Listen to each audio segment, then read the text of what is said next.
So we have learned about the distributed system a lot. We have gone through many models. What are the different requirement of the distributed system? What are the challenges in the distributed system? And now we have to look for the what are the disadvantages of the distributed system, or what are the shortcomings of the distributed system.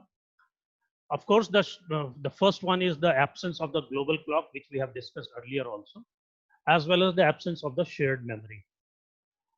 Now, out of these two shortcomings, I will be discussing today about the absence of the global clock and how this can be managed in the scenario of the distributed system. So, as far as distributed system is concerned, we don't have any system-wide common clock. So, if this statement is coming in front of you, you might be thinking that this problem can be solved in a very easy way. It can be solved either by having a common clock to all computers. Whenever we talk about computer, it is the processes. So, having a common clock to all processes in the system, or having synchronization clocks at each computer, but both of these two are going to fail. It is not possible. Why? And then what is the impact of the absence of the global clock? It's very simple. We have already studied operating system, and we know that operating system is responsible for scheduling a process. And the basic criteria which is used for the scheduling is the temporal order, in which the requests to execute processes arrive. Arrival of the process means arrival of a request is, you can call it as an event. But due to absence of the global time, it is very difficult to reason about the temporal order of the events in a distributed system. Hence, therefore, the algorithm for the distributed system are more difficult to design as well as debug as compared to the algorithm which is being used in the centralized system. Besides that, the absence of global clock uh, makes it harder to collect the up-to-date information as far as the state of the entire system is concerned. So, moving ahead with this. So, first of all, before we go ahead and try to obtain the solution for that, let us know about the synchronization of the clock. Now, as far as the synchronization in the distributed system is concerned, the synchronization in the distributed system is complicated as compared to the central system, just because that the distributed system used to use the distributed algorithm.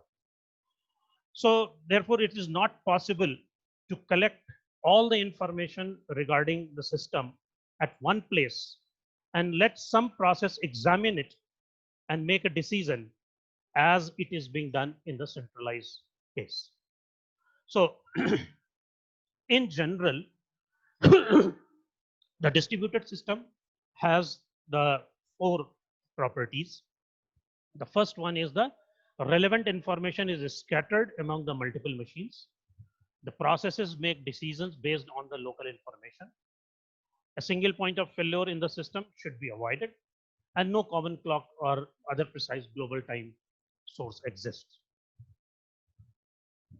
Out of these 4 points, the first 3 points says that it is unacceptable to collect all the information in a single place for the as far the processing is concerned. So, if you take an example, uh, uh, for doing the resource location, that is assigning input output devices, it is generally not acceptable for all the user to send all the request to a single manager process. And that single manager process, what it does, it examines all the requests and then grants as well as denies the request based on the information which is available in its table. So, in large system, such a solution puts a very heavy burden on that particular process. Now, as far as the last point is concerned, it is also very crucial. In the centralized system, what used to happen, the time is unambiguous.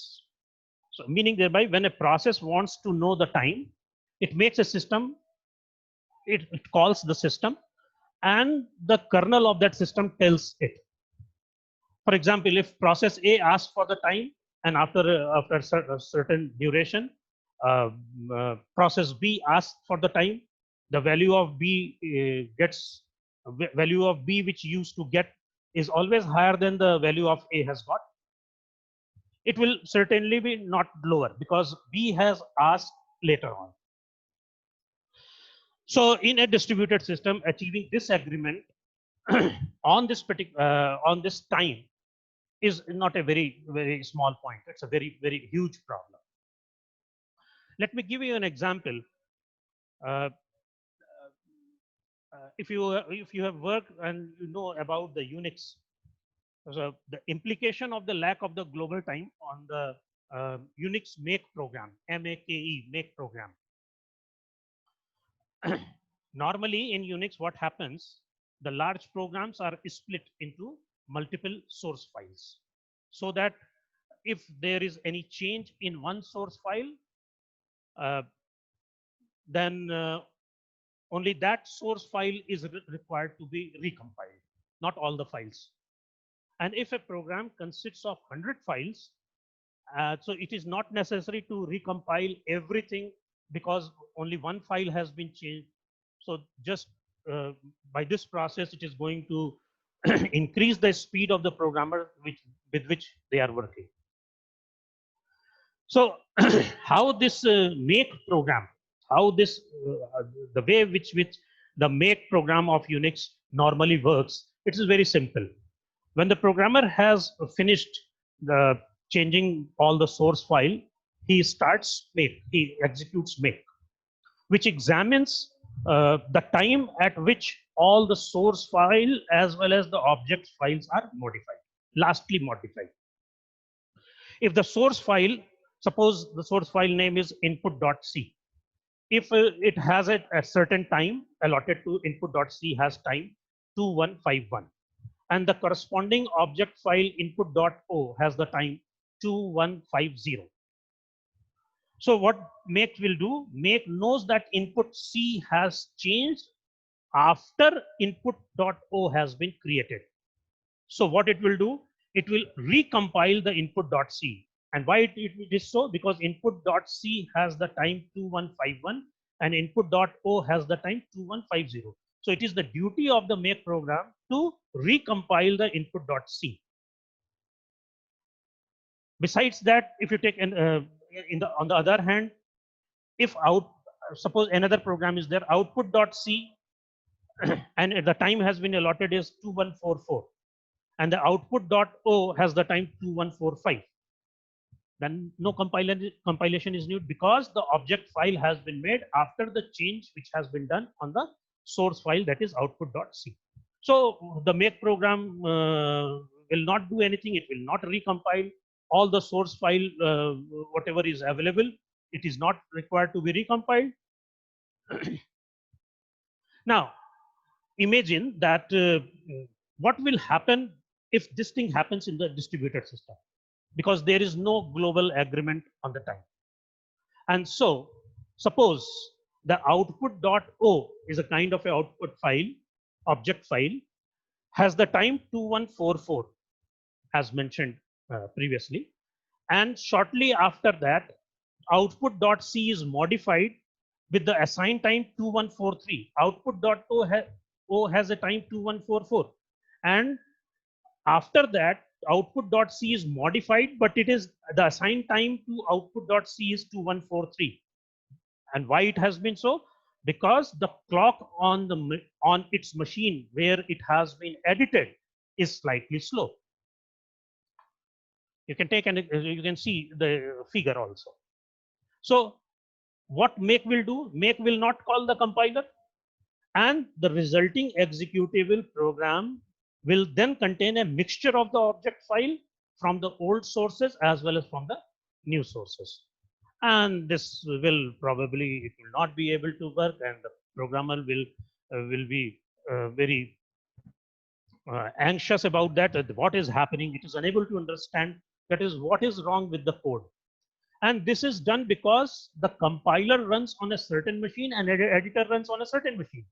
And the compiler machine has the time ahead of the editor machine. So editing is being done on 2143 on another machine, and compiling process is being done on another machine which is already ahead of that. So in that particular case, there will be problem. So this is a problematic part of the distributed system. And as we know that time is very important part as far as, and that is why we are in requirement of synchronization of the clock. So before we go into the how it is possible to synchronize the clocks in the distributed system, let us first discuss the prerequisites of that, and that is the logical clock. So let us discuss first about the logic. What is logical clock? So as we know that all the computer have a certain circuit which used to keep the track of the time, and normally we call it as a clock, but besides the word clock which is referred to that particular device, it is actually not a clock in the usual sense. And you can say timer is the better word than to be used instead of clock. So if a computer timer is what a computer timer is, a computer timer is usually a precise, it is precisely machine quartz crystal, and associated with each crystal there are two registers. One is called counter and another is called holding register. And each oscillation of the crystal decrements the counter by 1. And when the counter goes to 0, an interrupt is generated and the counter is reloaded. So in this way, it is possible it is possible to program a timer to generate an interrupt of 60 times a second. And each interrupt is called one tick. That is the meaning of clock tick. Now, if you take example of a single computer, so with a single computer, which is having a single clock, all the processes uses same clock and are internally consistent. How it is so? In a single computer, it does not matter that the clock is off for a small amount of time or not. Since all the processes on the machine use the same clock, they will still internally consistent. Now, if you take an example which I have quoted earlier also, that the file input.c has the time 2151 and the file input.o has the time 2150. So what will happen? Make will recompile the source file even if the clock is off for the 2 seconds or 2 minutes. And the true time will be 2153 and 2152 respectively. So all that really matters are the relative time. Now, as soon as the multiple CPUs are introduced and each CPU has its own clock, the situation is going to different. The situation will be different.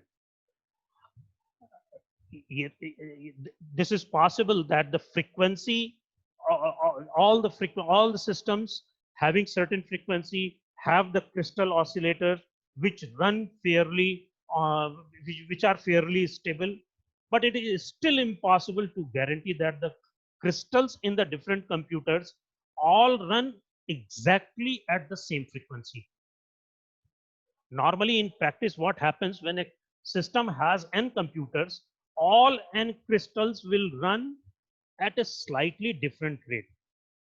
And this causes the clock gradually to get out of synchronization and give different values by the different systems. This difference in time is called clock skew. And as a consequence of this clock skew, programs that expects the time associated with the file, associated with the object or the process or the message to be correct and independent on the machine, on the machine on which it is generated, it is going to fail. So we are again on the same question, the original question, whether it is possible to synchronize all the clocks producing a single and unambiguous time standard.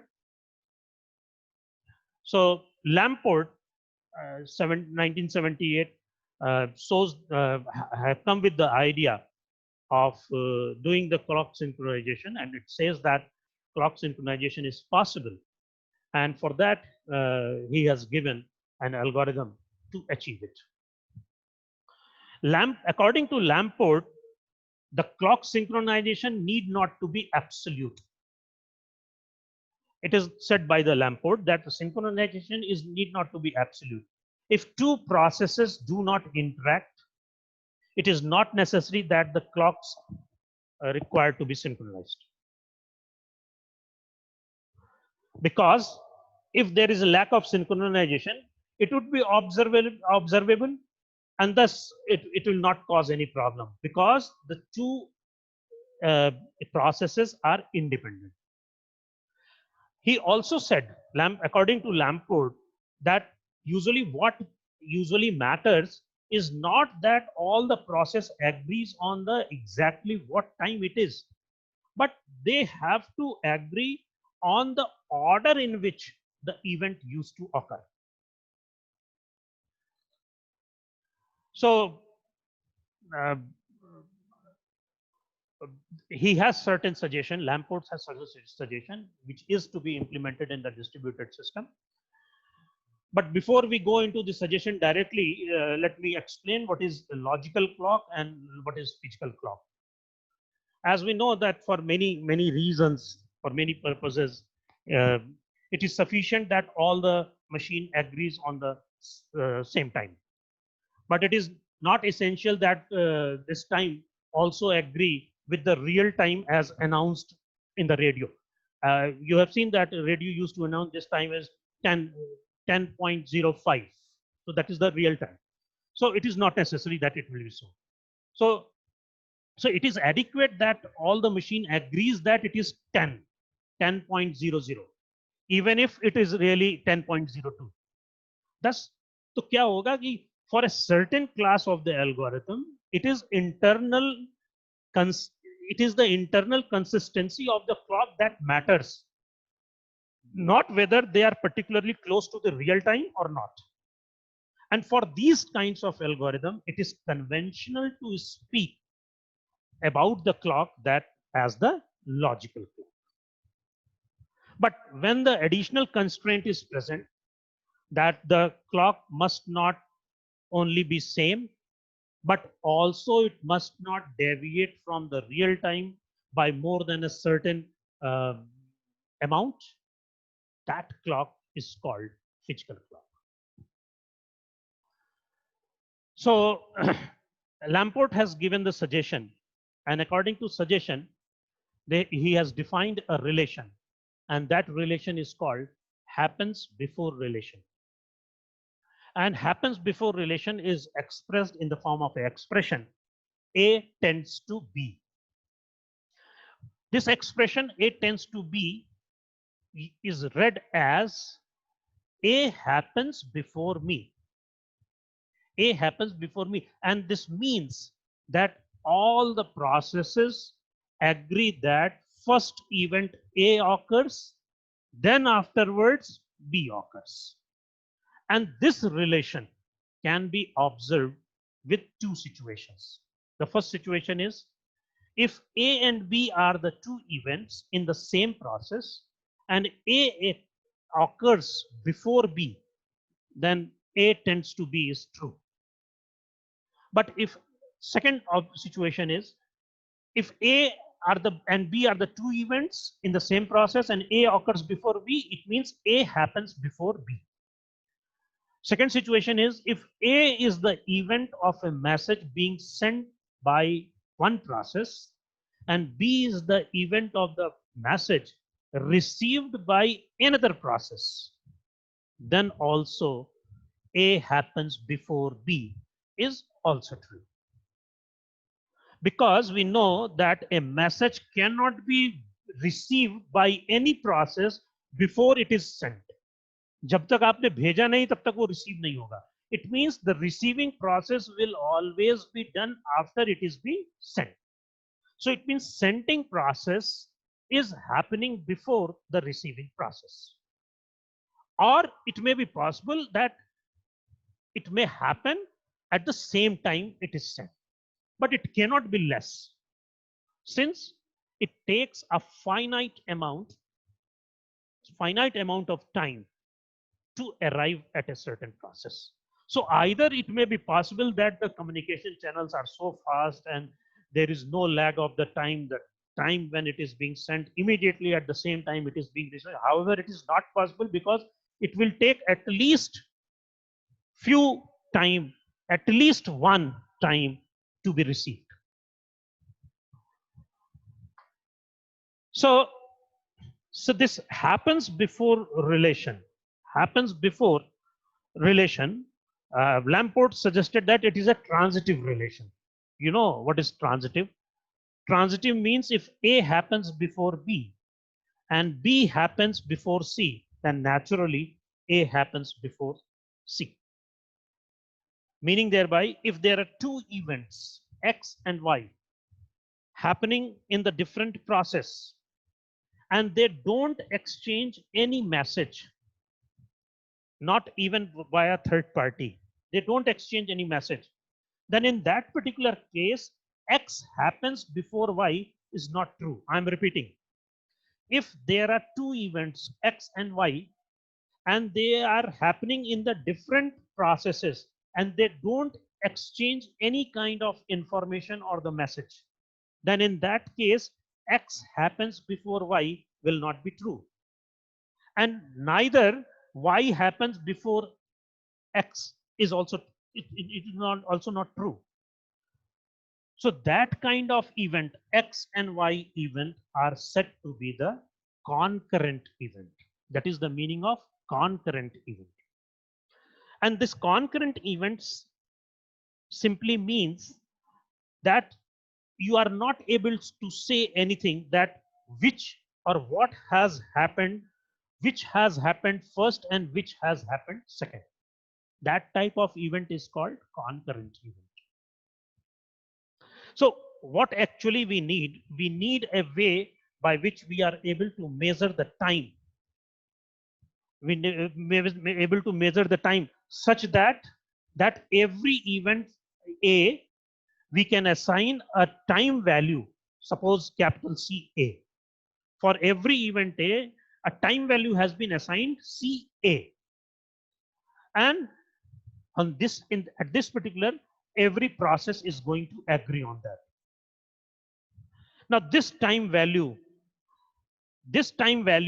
must have the property that if A happens before B, then CA must be less than CB, where CA indicates the time value of happening of A. So if A happens before B, it means CA is less than CB. In other words, the previously I have already told, but even though I'm repeating it, if A and B are the two events within the same process and A occurs before B, then CA should be less than CB. Similarly, if A is sending a message,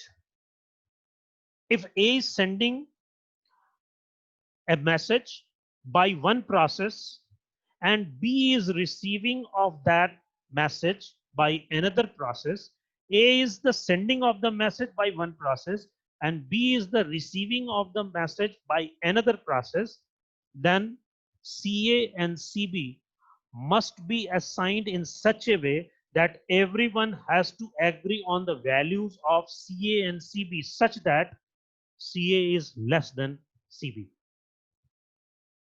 Besides that, the clock time C must always go forward. It has to go forward. It will not be a decreasing trend. It will always move forward, not the backward. So what Lamport has suggested, that there are requirement of corrections in the time which has to be made by adding some positive value, and there should not be any subtraction process has to be there. So if A is happening before B, CA must be less than CB. So now let us take an example of Lamport algorithm, Lamport proposal for assigning the time of the different events. And for that, this is the example which I am trying to show you. Now we have three processes: process 0, process 1, process 2. And process runs on the different machine. Each has its own clock running at its own speed. Now in this particular figure, what is when the clock when the clock has ticked 6 times in machine 0, in process 0, it has ticked 8 times in the process 1, and it has ticked 10 times in the process 2. So each clock runs at a constant rate, but there are a difference in the rate just because of the crystal which is working differently on the different computers, on the different processes. So what is happening at time 6? At time 6, the process 0 sends message A to process 1. Now how long this message takes to arrive, it depends upon whose clock you are going to believe. Now in any event, the clock is in process 1 reads 16 when it arrives. It has sent on 6 and it is received on 16. So if the message carries the starting time 6 and the process 1 concludes that it might have taken 10 times while traveling before it is being received at 16. So this value is possible. This value is possible because there will be certain time. It has taken 10 ticks from process 0 to come to the process 1. So now the process B, now the message B from the process 1 to 2 takes 16 ticks because the message B has been started at 24 from process 1 and it is received at process 2 at 40. So it means it has taken 16 ticks, and which is a acceptable value. Now come to the fun part, the dramatic part which used to happen in the distributed system. That message C from the process 2 leaves for 1 at 60 पे ये leave कर रहा है and arrives at 56. Similarly, message D leaves the process 1 at 64 and arrives at process 0 at 54. Now these values are not acceptable. These values are impossible. And this is the situation which we have to prevent. So the Lamport has given the solution for that. He has the solution, and the solution follows directly from the happened before relation. Since C left process 2 at 60, it must arrive at process 1 at 61 or later. Therefore, each message carries its sending time according to the sender's clock. It is 60. And when a message is received by the receiver's clock, it shows value prior to the time, and when the message was sent, the receiver fast forwards its clock at least one more than the sending time, so that it has to be received at 61. So what it has to do, process 1 has to fast forward its time, so that since the sending time of process message C from process 2 is 60, so it should be either 61, at least 61. Similarly, message D leaves process 1 at 69. So the process 0, whenever it is going to receive, it will see that the sending time of message D from the process 1 is 69. It has to fast forward its time so that it will become 70s. So now this is acceptable, that message A leaves process 0 at 6, received at 16. Process B, message B leaves process 1 at 24, received at 40, and process 2. Similarly, process message C starts at 60, received at 61. Message D started at 69 and received at 70. So uh, just by doing one small addition, this algorithm is going to meet all the requirement of the global time. Now this addition, the addition is that between every two events, and the clock must tick at least once. So if a process sends or receives two messages in quick succession, it must advance its clock at least one tick in between. So it is necessary, and that is why the Lamport solution is acceptable. So what happens in some situation, an additional requirement is also desirable, that no two events ever occur exactly at the same time. And for achieving this goal, we can attach a number of processes in which the events occur in the low order end of time. Low order is separated by a decimal point.